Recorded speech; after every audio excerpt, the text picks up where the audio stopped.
Well, from day one, with Brother Odie Grammer. Odie Grammer started the church back in 1954, and he was here for over 30 years.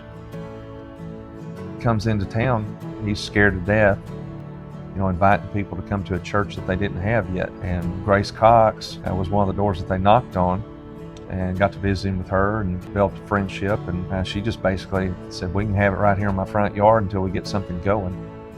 And then it wasn't too long after that they had a piece of property that opened up, and they purchased it. They bought their first building on Farrell Road down the street from our current location. Down on Farrell Drive at 2200. They built a building there and grew. I used to drive up and down the freeway, and I would see the little church in the Wildwood. That's what I called it. And I longed to be there. The way Brother Odie dealt with people really inspired me. I knew Odie Grammer when I was young, and even as a young teenager, I would go to Minnetonka church camp. He would pay for me to go. We moved here in November of '99 in Seagoville, and where our next auditorium is going to be was the grocery store. And in that grocery store, I met a man named Odie Grammer, and I knew nothing of him other than they told me he had been a preacher or a pastor, and so I knew him to be honorable in that sense. He would do Bible studies with the manager of Food Line in the manager's office about 2-3 times a week. Come up here and study the Bible with him, and I always wonder if Brother Odie knew that one day that this would be the church that he started would be meeting here now. Oh, what precious moments we had with him. And he became a tight friend. Mm-hmm. He was a dear friend. And he was a lot of fun. Oh, he was a blast. We had a lot of good laughs with him and encouragement. After Brother Grammer retired, came Brother Austin Stewart, the husband of Robbie Stewart. Miss Robbie, oh my goodness. I just love Miss Robbie. And to hear her preach now is unbelievable. Miss Robbie still goes to church here, and I'm thankful that she does. That right there is a testament to how great this church is. My name is Robbie Stewart. Austin was the pastor here. We came in 1988. He pastored for either 7 or 9 years, and then I came back after he passed away in 2006. I knew when Austin said he wanted that the Lord was calling him to be a preacher. I already knew that because he was working on me too. So we moved from Paris and came to Arlington Baptist College for him to go to school. And I remember Alan Hatch bringing us to victory. When we started here, Daniel was 1, Cody was 3, and Christy was 5. And then I remember Austin candidating for the church. And we went over to Brother Donnie's house. They had us over to eat. And Daniel, he was 1, but he broke their back door to their patio. We made a real good first impression, but they asked us back. So I thought, must not have hurt matters too much. When Austin and I first came to Victory, the membership maybe was 80 people. It wasn't real big. But it was our first church, so we were very excited. We loved it. We had a lot of revivals, got the Vacation Bible School all together and led that. Mother's Day banquets, that was always a big deal. I can remember when one Sunday it was snowing, and Austin was so worried that no one would come. And there was just like 43 people that came that morning, but one got saved. It was just a beautiful first church, and there's still a lot of members here that were there then. Austin Stewart, I only met him once, and I think it was at one of our anniversary services actually. But what I know about him is his family, and that right there makes me respect him extremely. His entire family has been an inspiration to us because the way their kids have grown up. They're faithfully in church today serving. Oh, and it says a lot. And after Brother Austin Stewart, Brother Wetzel became our pastor for probably 3 or 4 years. It wasn't too long. But then he left, and that's when Brother Chris came and became our pastor, and he's been our pastor ever since, and we love him.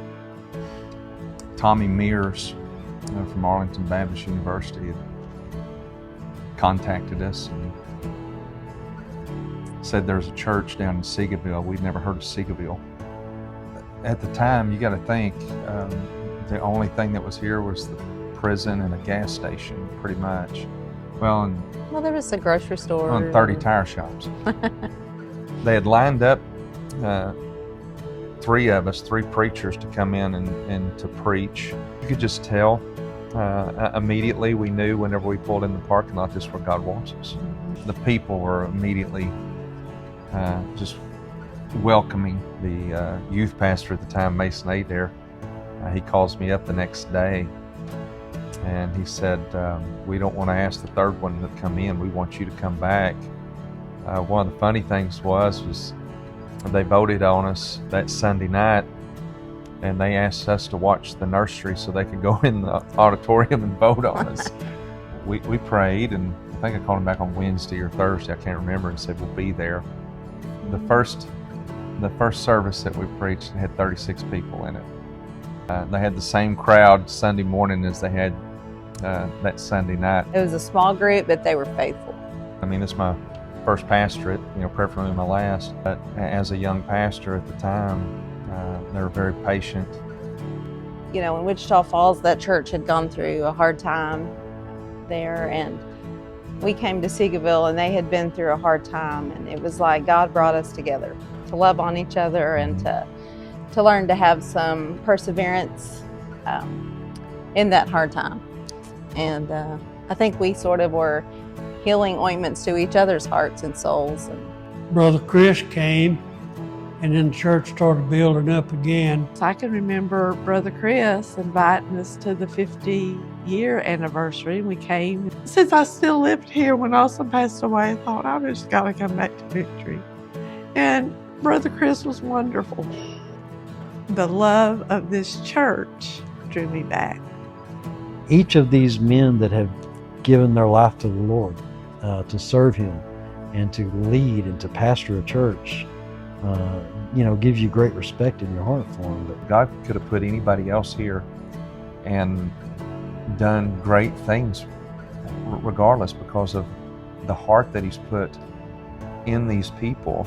It's just a great church, and what makes it good is the people. We've got a good, loving group of people that care for each other. Victory has really loved on our family. They helped us raise our kids. Well, we have 3 daughters, and they were all raised here at our church. All 3 of our daughters was saved here at this church. My kids saved at this church, baptized in this church. When I think of Victory and I think of my family and a church family, to me, it's the same thing. Victory is family.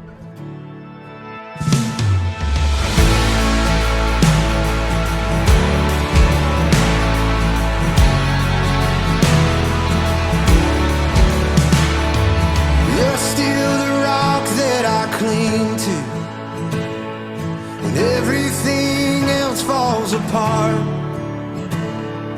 You're still the one that I'm building on, the reason my hope's never lost. You're the reason my hope's never lost. You'll come through now like you did back then, time and time and time again. Almighty fortress, my defense, time and time and time again. Oh, time and time and time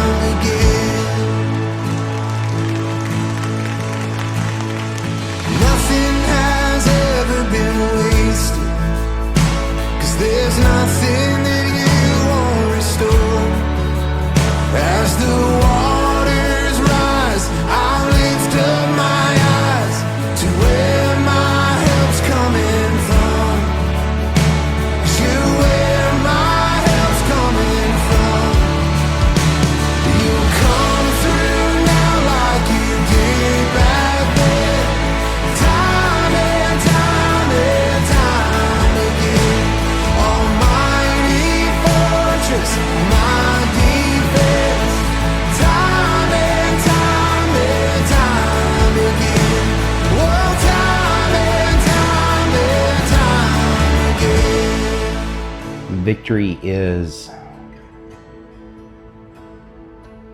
it's our home.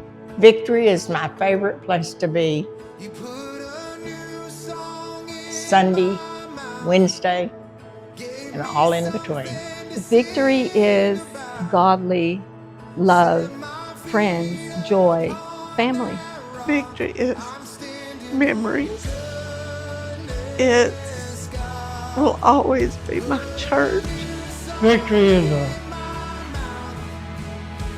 a place we cherish. Victory is home. There's no other place I'd want to be. It's home. You come through now like you did back